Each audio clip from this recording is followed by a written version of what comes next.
अस्सलामुअलैकुम। मैं Anam Abbas, professional astrologer और बर्ज डाल वालों, आपके लिए आने वाला यह नया साल और खास तौर पर इसका आरंभ एक ऐसी और नई तर्ज की राहें खोलने जा रहा है जो शायद पिछले कई सालों से आपकी नज़रों से ओझल थी, क्योंकि इल्म नजूम के मुताबिक इस वक्त 3 अहम सियारे आपके 12वें घर यानी जायचे के 12वें जाविये पर मौजूद हैं। और जैसा कि मैंने अपनी पिछली में भी यह वाजह किया था कि यह तीनों सियारे वहाँ आम हालात में आपके लिए कुछ कमजोर रवैये का इजहार कर रहे थे, जिसकी वजह से आपको रुकावटों का सामना था। मगर अब खुशखबरी यह है और हालात का रुख बदलने वाला है, क्योंकि इस हफ्ते और नए साल की पहली तारीख यानी 1 जनवरी 2026 को सियारा अतराद आपके इसी 12वें घर में नमूद हो रहा है। और सबसे दिलचस्प और हैरान का बात यह है कि वो वहां दाखिल होते ही अपनी बेहतरीन हालत में होगा और फायदे पैदा करने वाली पोजीशन में होगा, यानी वो शर्फ याफ्ता होगा और इसका वहां होना आपके लिए इंतहाई मुफीद साबित होगा। और सिर्फ यही नहीं, बल्कि इस एक अकेले सियारे यानी अतराद के मुफीद और ताकतवर होने की वजह से वो बाकी 3 सियारे जो अब तक सुस्त रवैये के शिकार थे या आपके लिए कमजोर नतीजे पैदा कर रहे थे, वो भी अचानक मुतहर्रिक हो जाएंगे और उनके असरात भी आपके हक में बेहतर होना शुरू हो जाएंगे। क्योंकि अतराद बुनियादी तौर पर दिमागी होशियारी का सियारा है। यह आपकी तवज्जो मरकूज करने की सलीयतों का मालिक है। यह आपकी कम्युनिकेशन यानी बातचीत के अंदाज को जादुई असर देता है। यह आपकी प्रेजेंटेशन और चीज़ों को पेश करने के हुनर को निखारता है और आपकी सीखने की सलीयतों और लोगों के साथ जुड़ने के अमल और आपके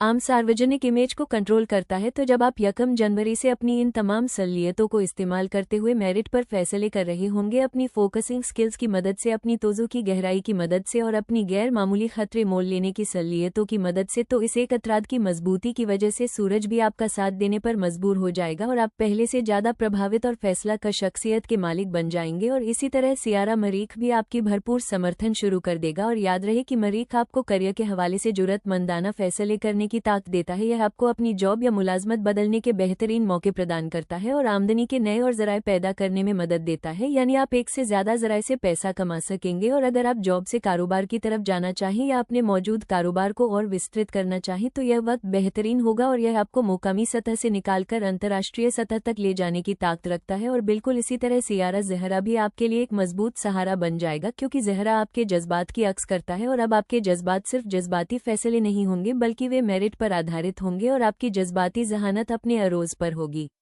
जब ये तीनों सियारे कमजोर थे तो आपकी जिंदगी की रफ्तार सुस्त थी, चीजें अटक रही थी। मगर अब जैसे ही अतराद 1 जनवरी को अपने घर में कदम रखेगा, तो ये सारी चीजें एक नज़म व ज़ब्त और मेरिट के तहत आ जाएंगी और आप कुदरत के निज़ाम के साथ हम आहंग हो जाएंगे और बहाव के साथ तैरना शुरू कर देंगे, जिसमें आपकी सलीयतें निखरेगी, आपको मजबूती मिलेगी और आपको आपकी मेहनत का सला मिलना शुरू हो जाएगा। तो ये यकीनन एक बहुत बड़ी खुशखबरी है, मगर यह अभी शुरुआत है और यह एक औसत दर्जे की खुशखबरी है, क्योंकि जनवरी के दूसरे या तीसरे हफ्ते में आप और मजबूत और कामयाब होंगे और मुआशरे में आपकी इज्जत में और इजाफा होगा। लेकिन इन आने वाले दिनों के लिए मैं आपको और गहरी और तफसीली पेशगोइयां वक्त पर फराहम करूंगी। हालांकि नए साल के पहले दिन से ही यह तवक्को की जा रही है कि आप अपने कागजी कार्रवाइयों में, अपनी दस्तावेजों में, अपनी गुफ्तगू और पेशकशों में, अपने तल्लुकात को निभाने में, अपने इम्तिहानों में और अपनी बोलचाल की सलीयतों में और अपने बनाए हुए तमाम मंसूबों में बिल्कुल सही और कामयाब रहेंगी। और इन सब चीज़ों के सकारात्मक होने की वजह से या औसत दर्जे पर भी बेहतर होने की वजह से आप कम से कम इस खतरे के एरिए यानी डेंजर जोन से बाहर आ जाएंगे, जिसमें आप पिछले कुछ अरसे से बुरी तरह उलझे हुए थे और रास्ता नहीं मिल रहा था, क्योंकि आपका हाकिम सियारा ज़हल आपको लगातार धमकियां दे रहा था और मुश्किलें खड़ी कर रहा था। और साथ ही सियारा मुश्तरी, जो कि खुशकिस्मती और इल्म का सियारा है, वो भी उल्टी चाल चला रहा था, यानी रज में था। और फिर 3 अहम सियारे आपके 12वें घर में पड़े हुए थे, तो ये सब मिलकर एक बहुत बड़ी गड़बड़ और परेशानी का बाज बन रहे थे। हर चीज मसलों का शिकार थी, लेकिन इस एक सियारे अतराद के आने से और इसकी सकारात्मक लहरों से कुछ चीजें तो तुरंत सुधरना शुरू हो जाएंगी, जिनमें सरफहरिस्त आपका बात करने का तरीका, आपका तालीमी मैदान, आपका फोकस और आपकी तख्लीकी सलीयतें शामिल हैं, जो कि आपकी छठी हस और वजदान पर आधारित होती हैं। वे सब सकारात्मक हो जाएंगी। इसलिए आपको चाहिए कि इन सकारात्मक लहरों को अपनाएं और जिंदगी में कुछ बुनियादी और अहम कदम उठाएं। किसी नई चीज का आरंभ करें, चाहे वो कोई सरमायाकारी हो, कोई नई मुलाजमत हो, या एक वक्त में कई काम करने की सलीयत यानी मल्टीटास्किंग का आरंभ हो, या फिर किसी रिश्ते में खलूस नियत के साथ जुड़ जाना हो। आप कोई भी वादा कर सकते हैं, कोई कमिटमेंट कर सकते हैं। ये सब चीजें अब आपके लिए साजगार रहेंगी। यहाँ से आपकी कामयाबी की बुनियाद बनना शुरू हो जाएगी और आने वाले कुछ दिनों में यही बुनियाद गैर मामूली तौर पर फले फूलेगी, और वो भी बिल्कुल आपकी शर्तों और मर्जी के मुताबिक, बिना किसी देर के, बिना किसी घबराहट के, बिना किसी नुकसान के और बिना किसी सबकी या बेइज्जती के।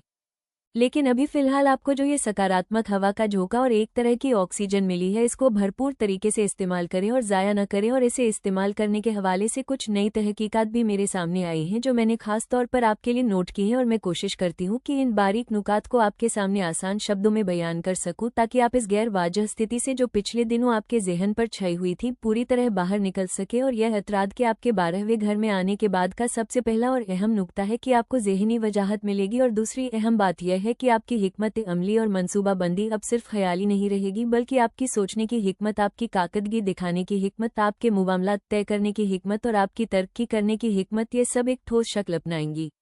और याद रखें कि हिकमत अमली कोई किस्मत का खेल नहीं होती, बल्कि इसके लिए आपको खुद कानून बनाने पड़ते हैं, खुद प्लान तय करने पड़ते हैं। और अब आपकी यह हिकमत अमली कामयाब होंगी और उनकी कामयाबी की बुनियाद आपके 12वें घर में मौजूद अतराद की मजबूत पोजीशन पर होगी।